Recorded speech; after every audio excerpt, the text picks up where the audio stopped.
Yo, what's good, everybody?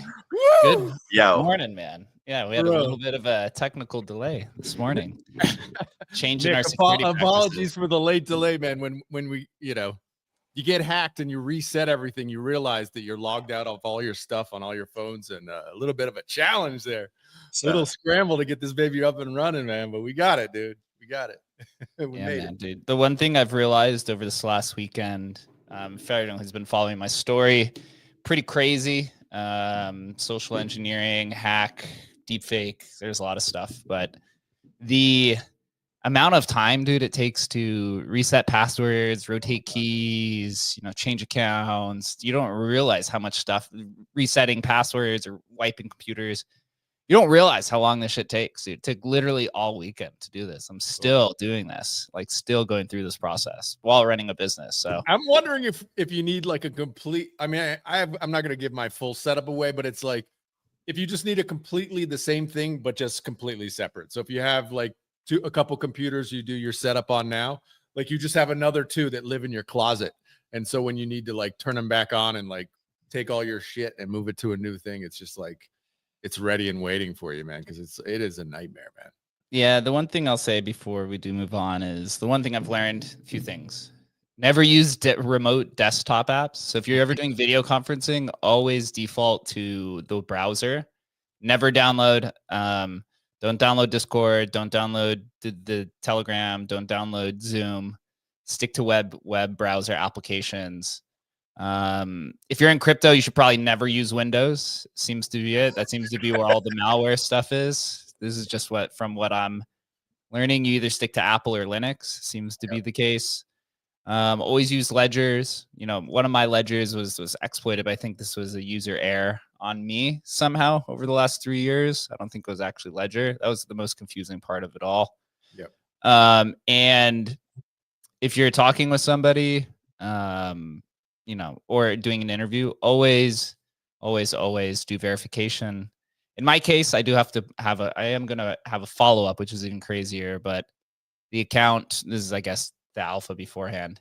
The account that I had interacted with was actually a hacked account, and the people behind it had trained their fake account or their fake Zoom account on this guy's YouTube channel with hundreds of hours of voice audio AI. So it's these hackers are now using social engineering hacks and deepfakes and AI to scam people. It's insane. But a lot of other things going on. But yeah, without that, we have now changed all of our security practices and moving on. Dude, Nick, congratulations on the upgrade to Gamma.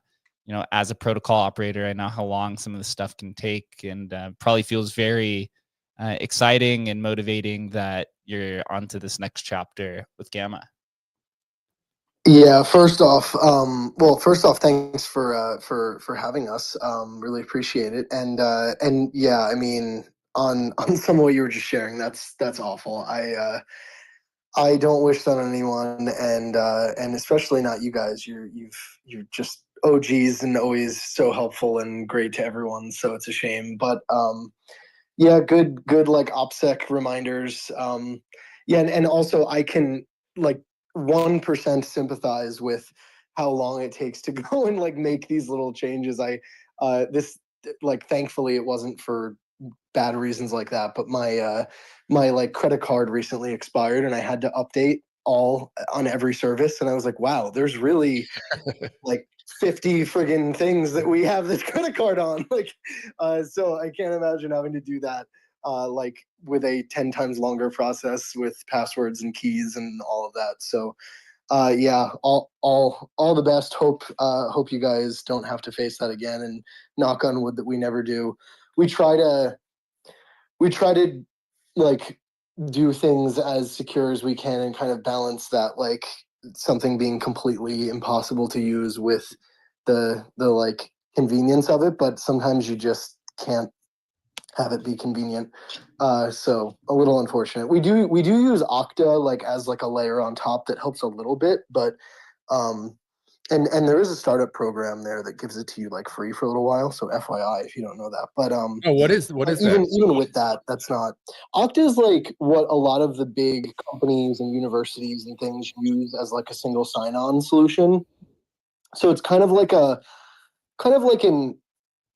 Active Directory plus SSO solution, and it hooks into lots of other things. And there's really granular, access controls and things. I'm sure you use a couple different apps that use Okta. Like they have, they're usually that like middle layer between that has you like set up two-factor and stuff. And then, but what's really cool about it is you can like get super granular about how you enforce things, and you can make sure that, for example, like if a service doesn't use YubiKeys or something, you can enforce it at the Okta layer, and then disable logging in without like using OAuth or something. And then basically like the only way to log in would be through Okta and with the keys. So things like that, you do get that, but it's still like a pain in the ass. And, and my engineer is like, do I have to re-auth every 3 hours? And I'm like, I don't have it set to 3 hours. It's set to like 24, but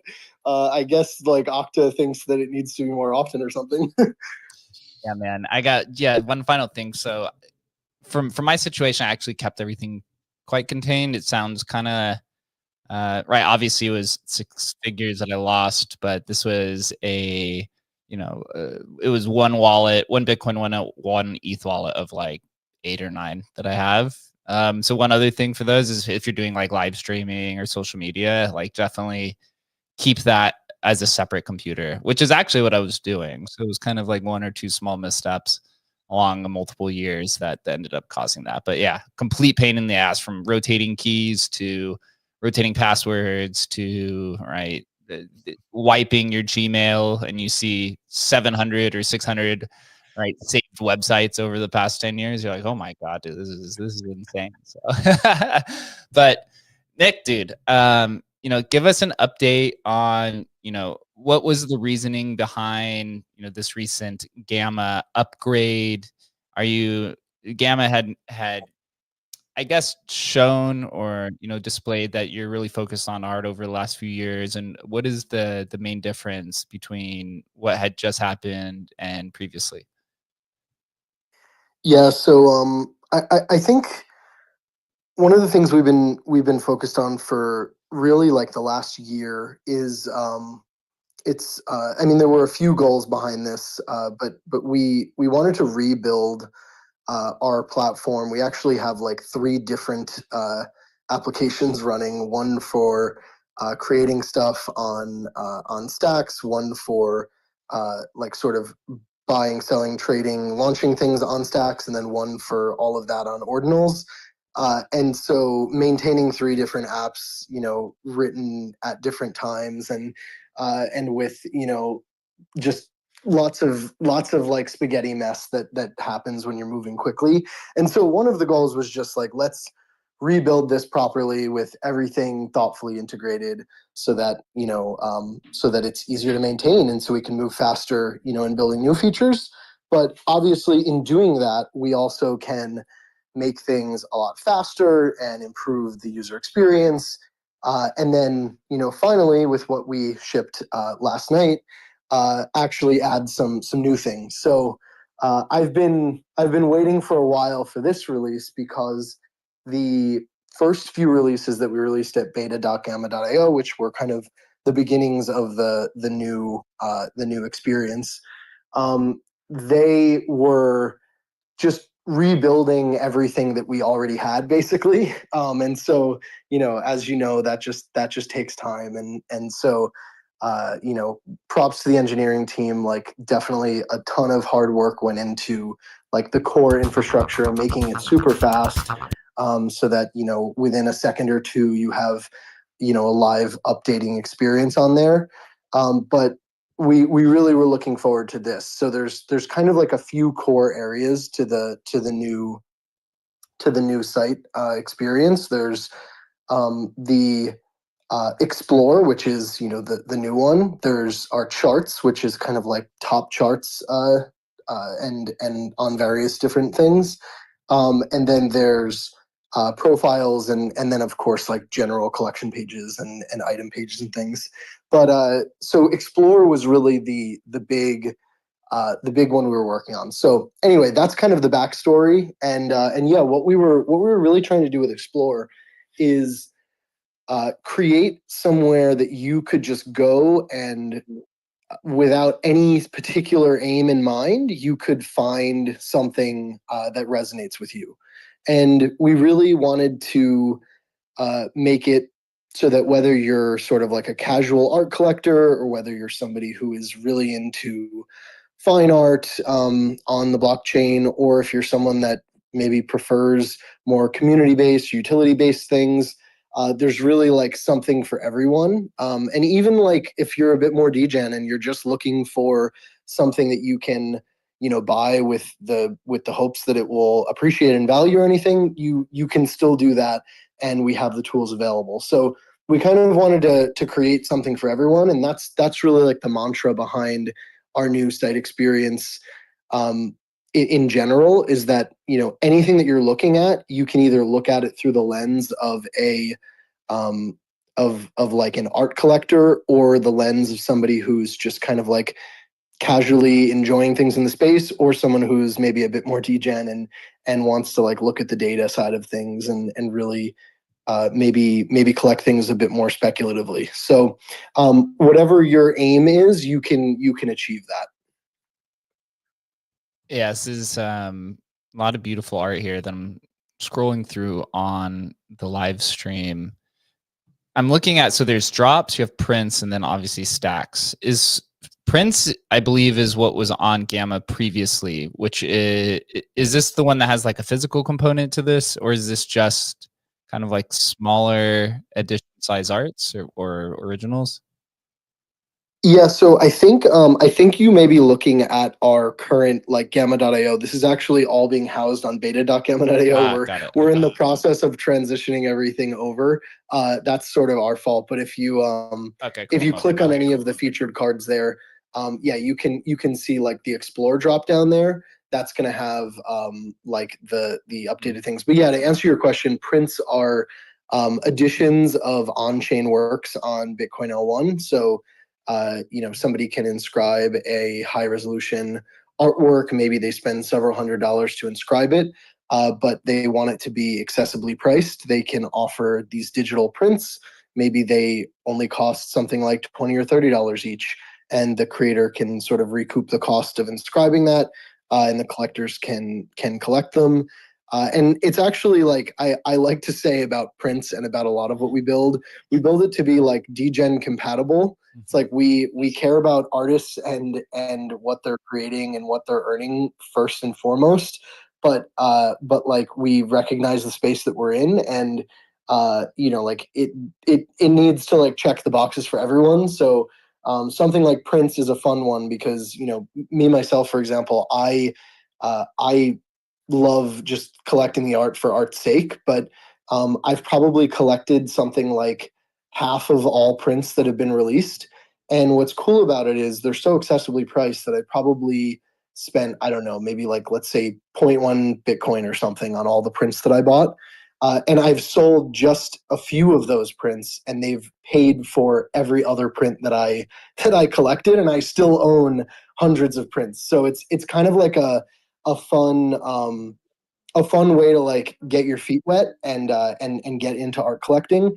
And there is an opportunity for some of those artists to become really successful, and you benefit because you kind of got in at the ground floor.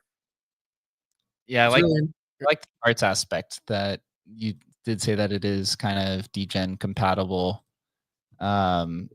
because that's what a lot of people like, right? They want to know if they can make money or kind of, what's a potential play. Although a lot of art collectors are just there to actually collect and support the artist and aren't too worried about the secondary market and in the short term, whereas degens are much more interested in what's the short term play here. How do you and Gamma go about, evaluating the current audience on Gamma between, short-term collectors, long-term collectors, and assisting those artists in, identifying what community they have and how to go about launching on Gamma? Yeah, so this is something that we spend a lot of time thinking about because it's it's sometimes a difficult thing to even it's a difficult thing to get right, and it's also even a difficult thing to sometimes communicate to artists because I think a lot of artists, they maybe read something or heard some success story from a friend where, oh, I went and I launched an NFT collection and I made a bunch of money without really any effort at all. And I know that these are like, I think a lot of people recognize that that doesn't always work that way, but there are a lot of artists who, maybe they expect it to be a little bit easier than it might actually be. And I don't think that's their fault. I think it's just like there needs to be more education, and there needs to be some awareness that sometimes you just like, I hate to say get lucky, but it's true. Like sometimes you just get lucky and something really resonates, or something hit the algo on X the right way, and it got like bubbled to the top of people's feeds, and you sold out your collection. But it's oftentimes not so simple. I mean, you guys know, as like application and protocol builders, like trying to get adoption to that, it doesn't even necessarily mean that it is good or not. There's just like it might or might not resonate with people, or it might or might not get in front of their eyeballs for whatever reason. So I think that we really try to just spend a lot of time with creators and help them see what has worked, what hasn't worked, and then help them come to the decision as to what's best for their for their work, and for their collectors. Like some artists say, I don't mind if I throw this up and let it slow mint over the next year. It'll just kind of be, I believe in this body of work being priced this certain way, launched this certain way, and they're totally happy and stand behind their work that way. And there's other artists who really want like an exciting, this thing minted out in 20 minutes. And I can totally see the reasons for wanting one or both. But yeah, so on the creator side, we just spend a lot of time with them and educating them. And I think on the collector and trader side of things, it's just giving tools and views and ways of, cutting and sorting the visuals or data however you want. Like there's we try to be like pretty unopinionated about that, and so that's why like on the across the new site there's this sidebar on the left that has 3 view types, and they're sort of like, other sites have a way that you can like view more compact or less compact data, but we actually built like a bespoke experience for each of the 3 that are quite different, and they even like prioritize different data. So when you go into like the large item view, you'll see far different, it's a far different experience, more like an immersive art experience.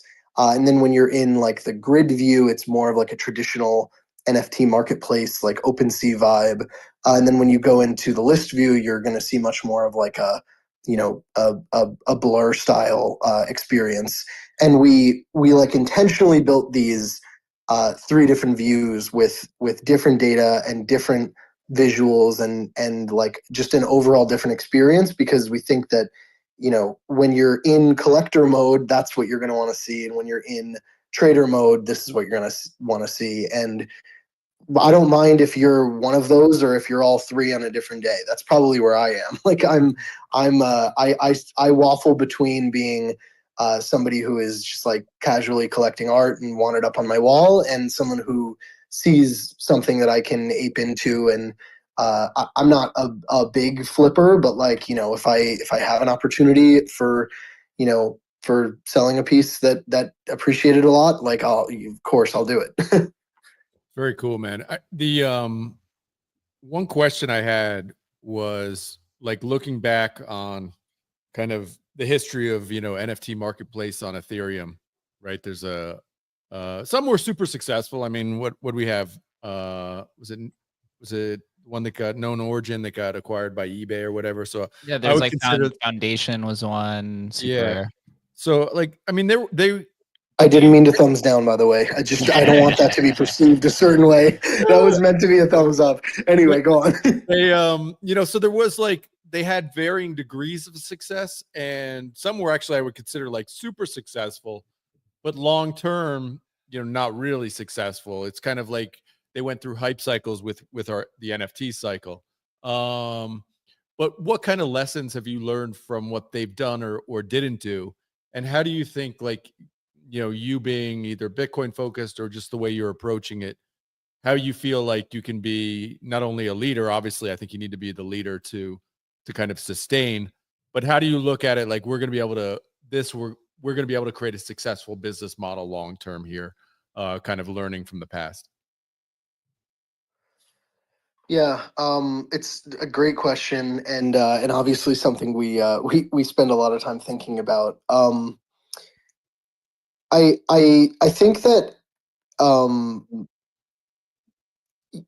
you can kind of go about building, a site or a platform like this in a few different ways. I think, one way that's been done a lot both in crypto and outside of it is finding something that works or appears to work or like on the trend to working, and just basically clone it. And you say like, okay, we're going to make the same thing but on another chain, or we're going to make the same thing but faster, we're going to make the same thing but a little bit slicker.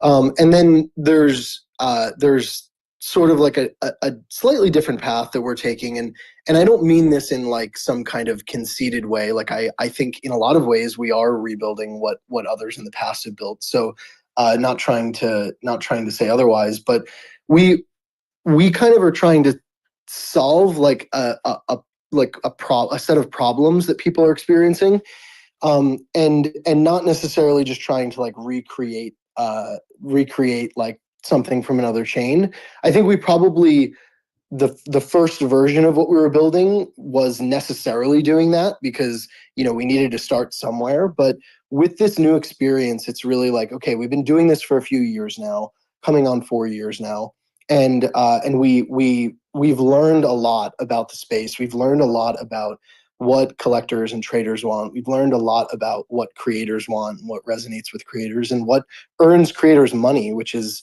you know, our top KPI. And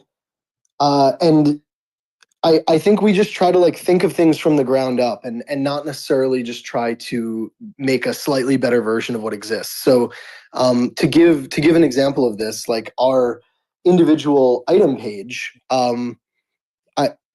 us and basically every other platform out there looks a whole lot like the, you know, the early NFT platform item page, and those look a whole lot like any e-commerce site. So you go to an e-commerce site and you see you know, a big picture on the left or the right of the page usually, and then you see on the other side of the page like the name of the piece and the price and the buttons to buy it and so on and so forth. And then, you know, as you scroll down the page, there might be some more information. But when we were thinking about, you know, there's of course only like so many finite ways you can lay out an above the fold, you know, page. But we're like, this is art that we're showing here. Like, why are we throwing it off to the left or the right like it's like a pair of pants that you're about to purchase? It's like if you were in a museum, you wouldn't do that. And so we actually you know, took inspiration from that instead. And so when you go to our item pages now, you'll see, you know, a large artwork in the center of the page with some kind of like experiential, like immersives behind it. Sometimes it's like a blurred visual or some colors and whatnot. Really like lets you just focus on the art. And then in the bottom right corner of the piece, kind of like you're in a museum, there's a little placard with the name of that item and the creator of that item. And then we needed to put the buy button somewhere. Like, it's not like this is not important. So we put that in like a little action bar at the bottom of the page. So it's always there, and it's like staying on top of the content as you scroll up and down. But it's not like the very first thing that you see at eye level on your screen. It's like down towards the bottom of your screen, and you can learn that it's there, but it's not like blocking your visual of the art. And so anyway, like I said, I'm not trying to make it sound like we did something revolutionary with this example, but it's just really trying to think of each part of the user experience from like first principles, and thinking about like what are people trying to do when they come here, and making sure that you know, it's the best possible version that we can come up with. And so explore is you know, the next attempt at that. It's what do people want to do when they're just trying to like find something to collect or invest in, and we wanted to really like check all those different boxes. So, you know, you might want to unstructured, like just scroll aimlessly until something catches your eye. You might want to look at something that's new and trending. You might want to just look at something that's pretty, or you might want like expert commentary, where you're sort of educated on why something is special. And then of course the final mention is like maybe you want something that's just like the most popular, and that the most people are minting or the most people are trading. And so like whichever direction you're trying to go, we did our very best attempt at not just checking the boxes, but like checking the boxes in the best way we could. So where do you think the Bitcoin art ecosystem is? You've built now this, you know, very fabulous platform. It looks, you know, very similar to some of the popular Ethereum based art NFT platforms like Super Rare and Foundation and all the ones that kind of preceded it. We know though that art on Bitcoin is a much smaller market than where the Ethereum art market is today, which has also kind of really slowed down over the last few years, as it's, you know, kind of a niche market within the overall NFT sector. But kind of pulling it away and abstracting it out, right? Bitcoin, and I guess you'd say Bitcoin NFTs across all the different meta protocols are very infinitely small, and the art market is even smaller. But where do you see it? Where do you see that it is today, and what's the kind of the vision over the next, you know, year or two of where this may be going? Yeah, it's a great question. I think on the size of the market side of things, uh, I won't claim to be a future teller in this way. Like I think we're all kind of taking a guess as to like when the masses are coming. I think people on ETH, for example, have been saying that this is the moment that people are going to come for the last whatever 8 years or something like that. And to some extent they've been right. Like at different moments in time where we've had pockets of new adopters coming in, we've had pockets of brands kind of dipping their toes in the water, and with those brands they bring some people who are outside the space. I think a few things stand in the way of that right now. Like probably the two biggest ones are one is on like the friction of setting up a wallet and even understanding what a wallet is to be able to do what you're trying to do. So I think like more things like a sign in with X social service as a way to set up your keys. Now, I'm still talking about proper OPSEC self-custodial wallet solutions, but just where those keys are obfuscated away and so, or abstracted away is probably a better term than obfuscated, but abstracted away, and so you don't have to like protect those keys because a lot of people honestly don't know how to do that properly. And I think that you don't have to do it in any other context of life except for this one. So I think like giving people easy on ramps in that way is important. And then of course on actually getting Bitcoin or ETH or USDC or whatever that is, that also is the second massive friction point. And so if we can make those two experiences better, that will help. We've sort of toyed with the idea of getting involved in those particular problems being solved. I'm still a bit hesitant, and I'm like hopeful that some of the existing builders that are building wallets and things will kind of pull through. So we've not wanted to distract our focus too much on that, but who knows? I mean, if we have to wait another year or two and people still aren't doing it, we'll maybe reevaluate that. But that's sort of like the friction side that I think is keeping NFTs and DeFi and everything across the board from really taking off in another bigger way.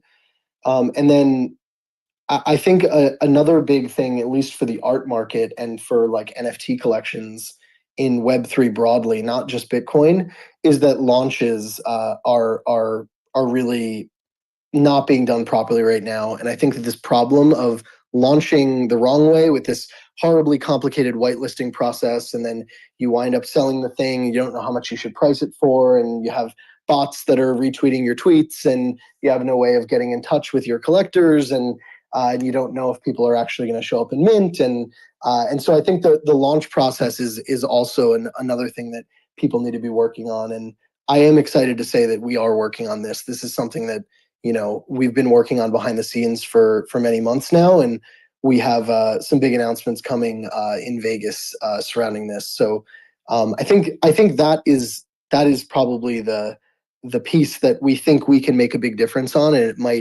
might be a game changer for not just Bitcoin, but for like the Web3 like NFT and art market in general.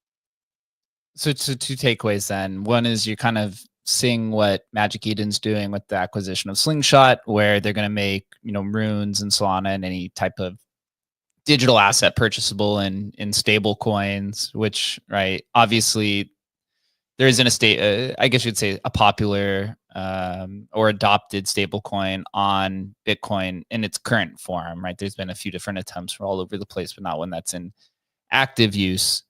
Do you have any fear then that there's pushback from the Bitcoiners, maybe the more on-chain maximalists that say, no, Bitcoin art has to be purchased in Bitcoin? Or do you think the community's finally past that stage? I mean, I don't think that like maxis are our users anyway. No, I think that they a lot of them still think that like ordinals are spam, and they want nothing to do with them. And all the while, I think ordinals are measurably, objectively helping the Bitcoin network and its security budget. So, we believe in Bitcoin. It's why we're here. Obviously, we could probably have an easier time on another chain, but we think that there are unique strengths to Bitcoin, and that's why we choose to be here and choose to build here. There are going to be more Bitcoin L2s, more Bitcoin tooling, more Bitcoin, just platforms and protocols in general that I think are going to improve the Bitcoin experience. But we're also very cognizant that consumers are, even if they're most aware of Bitcoin, sort of touching Bitcoin directly, while that would be like our dream, isn't always is probably not going to be practical for a billion people. It's probably going to be spread across many chains, or maybe abstracted away in some form. And we're not like blind to that. We believe in Bitcoin, and without being a maxi, I believe in some form of Bitcoin supremacy in that way. But I also think it's silly to pretend that everything else is just garbage vaporware.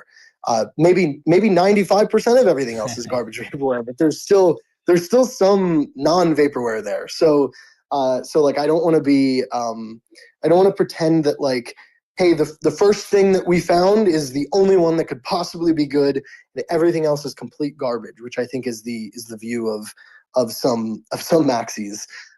So we're not there, and one thing I hinted at that we're going to be announcing at Bitcoin Vegas is something that we're working on that it will be built for Bitcoin, but I could see it not being exclusive to Bitcoin. And this is something that's complementary to our offerings now, but very new and different. So really like aiming on getting the launch down right. Very cool. The one kind of question, I have a bunch, but one that kind of always is top of mind for me is, with Emblem Vault, we see a lot of these like high-end sales, right? So whether it's a Nakamoto card, punks, whatever, anything that's, above, $50,000, something like that, high-end stuff is almost always brokered, and the deal is kind of done offline. And then, the transaction obviously takes place on chain. But are you guys strategizing to that at all about, when a lot more collections on ordinals are kind of what I would classify in this kind of like high end?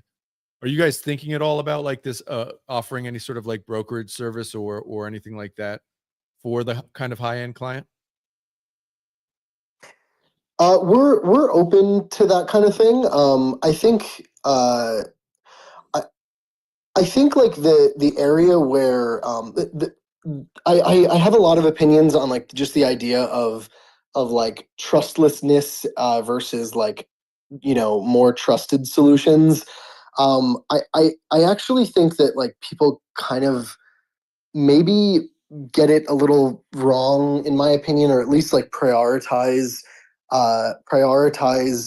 trustlessness, where in my opinion it maybe doesn't matter as much. And I think like at the time of the launch, to what you're saying, like at the initial sale is probably where trust needs to be at its highest anyway. Like you're purchasing something from someone that has no set value yet, and you're just deciding to give them money for this thing. Obviously you don't want a situation where they take your money and run with it. So you need some degree of reducing that counterparty risk there. But like, this is an area, for example, on Gamma, where for a one block period, you are trusting Gamma with your Bitcoin when you're inscribing something. And we could have been super principled and said, at no point will we like, have even like a remote chance of somebody's Bitcoin being in our possession, like during that time of the inscription process. But again, we're like, this is the time at which trust is like at its peak. You're coming to our site, you're using our tools to create your inscription, you're trusting that we will actually create it properly. Because even if it was completely trustless, we could do it wrong. So there's a level of trust there regardless. And so I think there are instances where maybe some amount of that is acceptable when the period of time that this is happening is very short, and you know exactly what you're expecting going into it.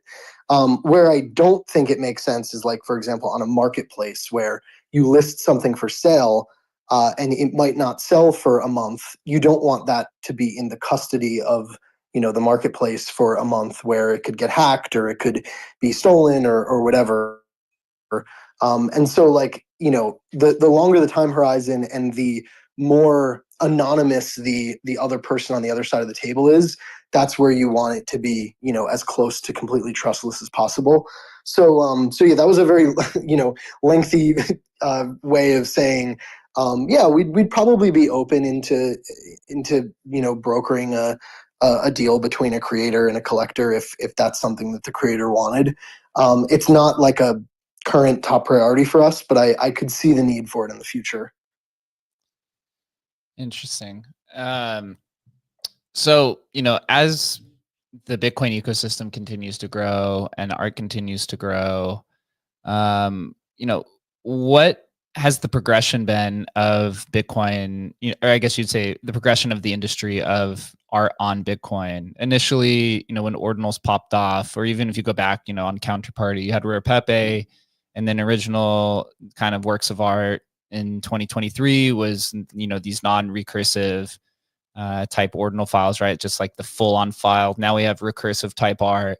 But where has the innovation been, and where, I guess you'd say, how has the industry or the market of art on Bitcoin grown over the past few years? So we've seen, actually, despite the doom and gloom you might see on the timeline, we've seen pretty steady growth over since Ordinal's creation.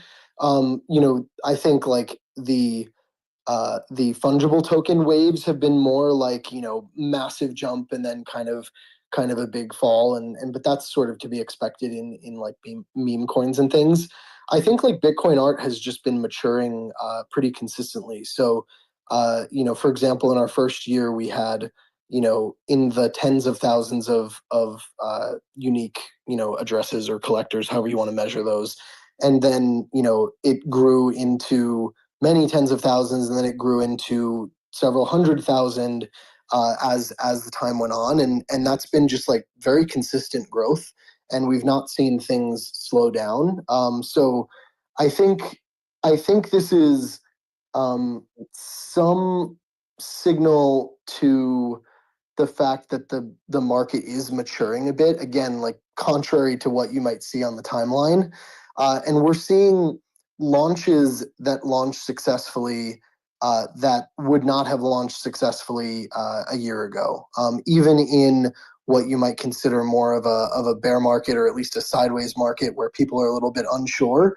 We still have like, just art for the sake of art collections minting out every week. There's a handful of them every week that mint out. So and these aren't like 10-piece collections either. These are like several hundred or several thousand piece collections that are consistently doing well at the launch. So I think that we're really, we have a low time preference. We don't need like 100 million users overnight. We just have our sights set on being like the go-to home for art on Bitcoin, and I think that, like, as we continue to build out tooling and as we continue to make it easier for people to create and collect, that'll continue to grow. Yeah, it's interesting that we haven't really seen any of the other art NFT platforms like Super Rare and such dive into Bitcoin art. Maybe it's from like a technical standpoint, or maybe the market's just not large enough for them to support. But Gamma, you guys are the only ones that I've seen really dive into specifically art on Bitcoin, supporting all variations of art and continuing to make iterations on the platform. With that being said, I'm trying to understand or maybe get a gauge of, how large this market is right now, or small. Do you have like an estimation on the amount of monthly users that are on Gamma, maybe, or in some other numbers, maybe of like how much art is being launched per month and the volume that's going through the platform? Yeah, so I mean, I have like address counts. It's always hard to know how many of those are Right, right, humans. right. Yeah, yeah. Just getting an but average but gauge. I'm yeah, I just mean, interested. it's like even as like things are a bit more sideways, it is in the tens of thousands to maybe 1 to 200,000 kind of like unique addresses that are transacting and performing actions. So it's not insignificant, but it's obviously we're not talking about like Coinbase 100 million monthly active users or anything. So we and this like NFT space as a whole have a ways to go to get to there. But I honestly think it's really good. Like it's good early signal that there's something here. That I actually get most excited not when you have that like few big mints back to back to back, and you say, "Oh wow, like 100,000 new addresses just came in this last 2 weeks or something like that." I actually get more excited looking at like the low end of the numbers and almost like the floor number. And as the floor number has been increasing, it shows that people are actually like sticking around. And like one example, for example, is as our unique collector base grew by about 6x in the last year, the mints per user increased by about 5%, which normally I know 5% doesn't sound like a lot, but normally as you scale up in users, that number goes down pretty significantly, like let's say 50% less. So the fact that it's actually been growing for us, we're really like proud of that, because I think it shows that there is some form of product market fit here, and there's a group of people who are really sticking around. And the numbers I mentioned, this is not necessarily people spending tens of thousands of dollars each. They might be collecting one thing for free, but they're still here, and they're maybe spending $5 in on-chain fees to collect that thing. But it means that they didn't leave, and they're going to be here as like the market picks up and people get excited, and maybe they're going to tell their friend about it. And so we're super, we're proud of where things are headed. Yeah, I think so as well. Just even browsing through all of the prints that are going on, you could just get a different type of vibe of art on Bitcoin, right? It has a little bit more of a cypherpunk type feel, a little bit more of, monetary principles that seem to be baked into the different types of art that's ongoing. And you do see a lot of free stuff on here as well. As I was looking at some of the highest minted assets are all, open editions. I have 50,000 mints or above, which is, quite incredible to see. I do want to pass it over to Chris, who's also on stage, to see if you have any questions for Nick or comments on the conversation surrounding Gamma. Yeah, I was playing around with it last night. This is awesome. We know how hard it is to kind of just get like even some product out to the market. A lot of just the community and the ecosystem doesn't realize how many challenges you kind of go through with building all of this stuff, especially when you're trying to consolidate for maybe traders, collectors, creators, and all of the above. Maybe do you have any wins and losses that you could share for the build process? Maybe you didn't have any hiccups at all, but maybe there were some struggles that you didn't anticipate. What was the build process go to kind of get to this successful launch? Yeah, I mean, I'd say the loss was that we aimed for this to be out like the end of last year, and it's April 15th. So like there's the L, but I mean we're still here, and we're not like in any kind of rush. So like we'd rather do it right than rush it out. So yeah, I'd say that was probably an L.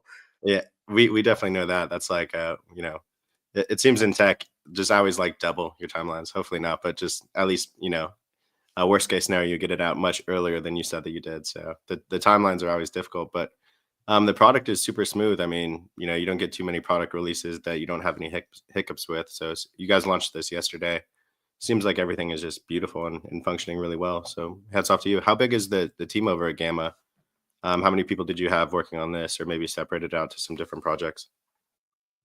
Yeah, so there's 11 of us. So we try to keep pretty lean. And I'd say like the majority were working on this. We and some other subsequent things that'll follow this. We also have several people working on something new that I keep kind of teasing a little bit. I mean, I don't have too many details to share on that yet, but um, now that this is out, I think we'll probably shift majority to this newer initiative. And I'm really excited about that. Like we're sort of like we were very excited about Explore for a long time, and we wanted to get this out because I think it provides like so many great ways for people to engage. But this new thing that we're building doesn't exist anywhere in Web3, and honestly, even to some extent, doesn't exist in its current form in Web2 anywhere either.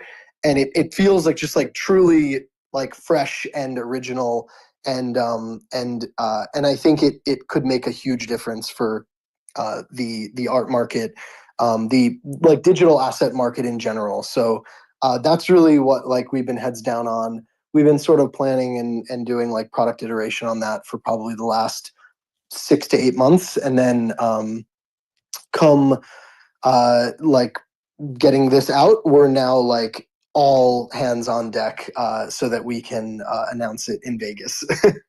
Probably have some sleepless nights, but yeah. A team of 11, solid. We have like 6 scaling up to 8. We just come across some of these teams, they have like 80 people, and we're like, what is going on? What are you guys doing all the time? I honestly like don't even understand it. Like I maybe we're missing something, but like what like I sort of don't know like what half the people are doing if that's the case. That's kind of what we say too. We're like, what are they doing all day? You did say something interesting earlier. You said, what creators are making is kind of your main KPI, your number one KPI. Can you kind of expand on that a bit more?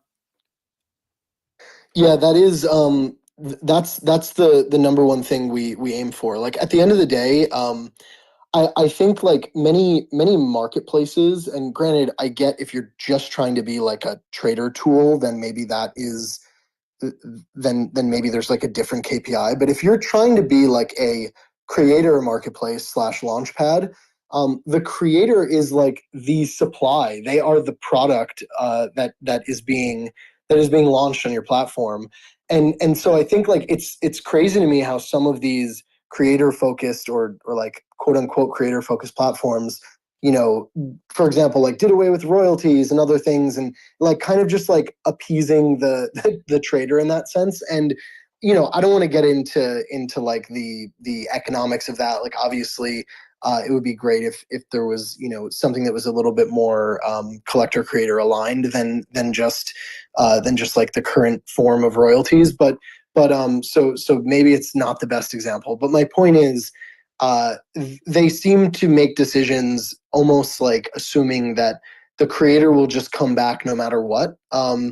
And also I think they fail to see like the forest for the trees, so to speak, because if creators are successful,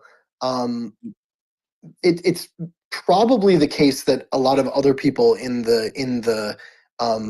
that journey are also successful. Like the traders probably did well too.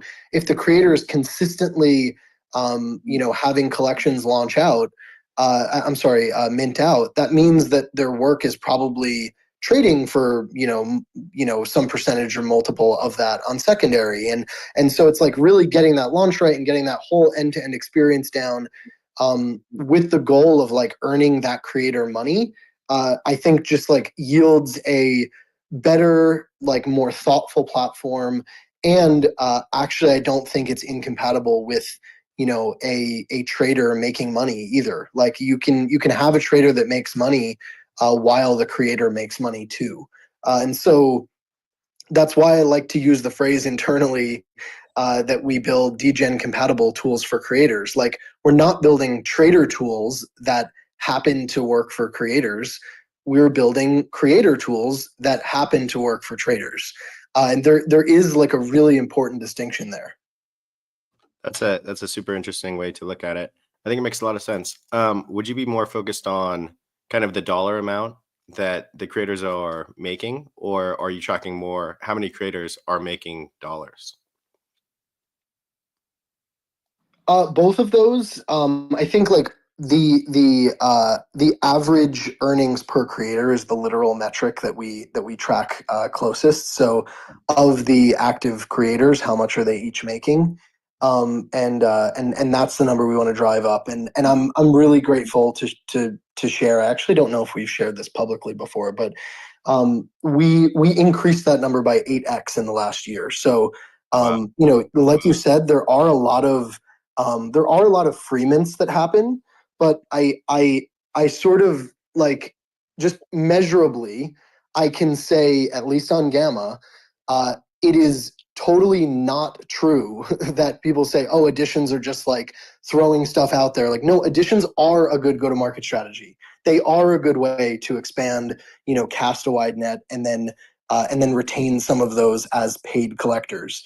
There's like it's kind of like just a smart like digital marketing you know, campaign in a way, and it's worked in Web 2 for you know, probably hundreds of years. So I don't know why there's like this weird shift where people are like all of a sudden anti additions. They absolutely measurably, in our experience, translate to creators earning more money by a significant amount. So we're a huge fan of using, like, for example, prints and just even regular editions in the like sort of non-Gamma branded way for people to go to market, find their 1,000 true fans, and then their 1,000 true fans wind up spending a lot more to continue collecting their work. Love it. So is that right? Even in this sideways market, you're seeing creators just year over year increase in uptake, huh? That's pretty impressive stuff. Great job, man. Hats off to you guys. I love it. So Nick, Thank you. how many artists are on the platform? Do you have a total number? You said that you increased it by 8x. Do you know, or maybe the amount that are active over the last, you know, few months? I was saying the earnings increased by Earnings. 8x. The number of creators, we have probably around 5,000 like active creators that, you know, have released something in like the last year. Now that, you know, some of those are people who maybe are under a pseudonym, or some of them are maybe you know, they're like one-off people dropping like an AI generated PFP collection. Like, I don't know like how many of them are actual people, which is always one of the struggles in this space. But I mean, I'd say there are. What I can say is we have our Gamma Partner Program, which is like people who we vet and like, you know, spend a lot of time with and spend a lot of time prioritizing their work and promoting their work like on the platform and off the platform. And we have a few hundred of those artists that are like really the top creators on Bitcoin from our perspective. And then and so that's like, you know, a few hundred people, and then you have you know, a few thousand people that are making like maybe one collection and trying things out. Awesome. One final question for me. What is Gamma doing to, you know, attract new artists over to Bitcoin? Ethereum has, you know, tens of thousands of artists, a lot of pretty active as well. What are the type of, you know, pitches or what type of offerings does Gamma, you know, use or utilize to attract artists over to Bitcoin to say, hey, you know, maybe you've minted some art on Ethereum or Solana, but maybe give Bitcoin a try? Yeah, so we've seen actually a lot of inbound interest, which we're super like honored has been the case. I think this is probably in part due to like our sort of like partnership and relationship focus. So we, you know, I know you mentioned, for example, you haven't seen a lot of ETH platforms for, you know, come to Ordinals, for example, but we actually did do partnered launches with Super Rare and Rarible. So they launched collections on Gamma as like a co-branded launch, and that helped kind of showcase to some of their collector base and whatnot, like that that there was, you know, something interesting to look at in Bitcoin. We've done similar with Christie's and Sotheby's. So I know like for some people they think that these like auction houses are like a bad word. I think from my perspective, like if we're trying to help creators earn money, like that should be done through whatever means possible. And like we're really like we stand behind creators like end to end, because I think that's what lands us the best projects, is when we sort of like help them. So we've helped a couple dozen artists get into Sotheby's and Christie's sales. And we don't even really earn much or any money on those, depending on the sale. But I think it's more just like helping showcase Bitcoin art to the world, helping the creator earn more money. And I think that like as long as everyone is eyes wide open about what's happening, it's not a bad thing. Like, yes, we know that the auction house just wants to make money on your sale. Like that's okay though, as long as you know that they want a cut of your sale, and they are going to use their marketing, engine to bring eyes to your work and like showcase you to collectors. They are providing something of value there. So I think like again, as long as everyone is eyes wide open, it's not a bad thing. And so that's sort of our take with the several people I mentioned there, but there's probably a half a dozen others as well. We're like open to working with anyone. Even I mentioned competitors there, but I think that's okay, because it grows the pie to be bigger. Yeah, I totally agree. Well, dude, I appreciate you for coming on. It's great to see Gamma continue to grow even during this bear market, as a lot of projects go under, or people kind of leave the space for different types of reasons.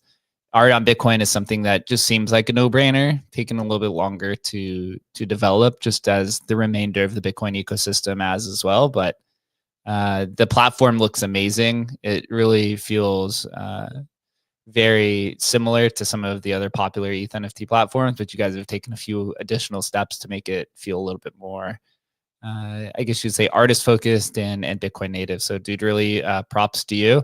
I'll pass it off to you if you have any final kind of outro statements or anything you'd like to say before we do wrap it up here. No, just thanks again for hosting this, and love what you guys are doing, and yeah, thanks for having us. Yeah, man, really do appreciate it. For those that are new to the show, Adam, myself, and Chris work at Emblem Vault, one of the leading cross-chain NFT platforms. We also have Agent Hustle on stage. That's our AI project. So please make sure to give that a follow, as we do integrate Bitcoin at some point here this quarter. Also give Nick and Gamma a follow if you love art on Bitcoin and like to see new stuff to the space. We host the show Tuesday through Thursday, 11:30 a.m. Eastern time. Adam, I think, are we hosting a Hustle stream later? I think that's today. Yep. Yeah, so I think later today, look out from mine and Adam's account. We'll be doing a live stream with Agent Hustle, trading and finding meme coins and all kinds of stuff on Solana with AI.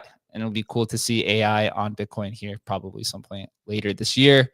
Everyone, please have a fun and safe Tuesday. We'll see you guys later today or tomorrow at 11:30 a.m. Eastern time. Until then, stay safe, guys. And Nick, appreciate you for coming on. Thanks, guys.